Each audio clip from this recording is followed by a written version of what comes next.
টাঙ্গাইলের মধুপুরে পরিত্যক্ত একটি সেপটিক ট্যাঙ্কের বিষাক্ত গ্যাসে শিশুসহ 4 জনের মর্মান্তিক মৃত্যু হয়েছে।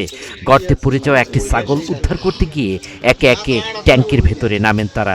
নিহতরা সবাই গারো সম্প্রদায়ের সদস্য। এ ঘটনায় গারো অধ্যুষিত জলই গ্রামে নেমে এসেছে শোকের ছায়া। স্বজনদের আহাজারিতে ভারী হয়ে উঠেছে পুরো এলাকা। জানা গেছে, গর্তে পড়ে যাওয়া একটি ছাগলকে উদ্ধার করতেই শুরু হয় চেষ্টা, কিন্তু সেই চেষ্টাই কেড়ে নেয় 4টি প্রাণ। টাঙ্গাইলের মধুপুর উপজেলার তেলকি জলই গ্রামে পরিত্যক্ত একটি সেপটিক ট্যাঙ্কের বিষাক্ত গ্যাসে মারা যান শিশুসহ 4 জন।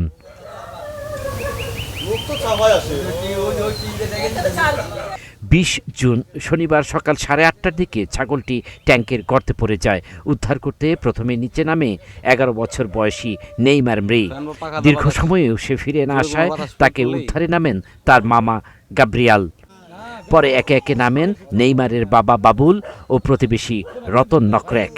বিষাক্ত গ্যাসে আক্রান্ত হয়ে সবাই অচেতন হয়ে পড়েন।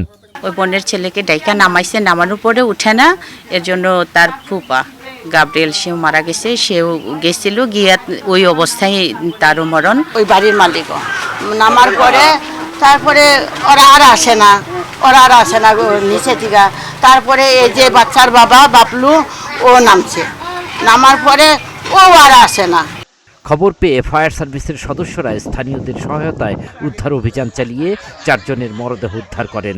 মধুপুর থানার অফিসার ইনচার্জ বলেন, একটি ছাগল উদ্ধার করতে গিয়ে শিশুসহ 4 জনের মৃত্যু হয়েছে। নিহতদের মধ্যে বাবা ছেলেও রয়েছেন। আইনগত প্রক্রিয়া চলমান রয়েছে।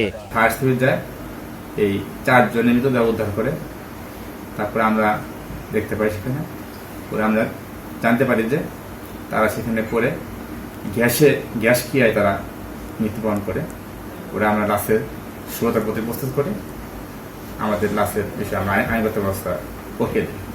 একটি ছাগল উদ্ধারের চেষ্টা যে এত বড় ট্র্যাজেডিতে রূপ নেবে তা কল্পনাও করতে পারেনি স্থানীয়রা। আল মাসুদ নয়ন, নাগরিক প্রতিদিন।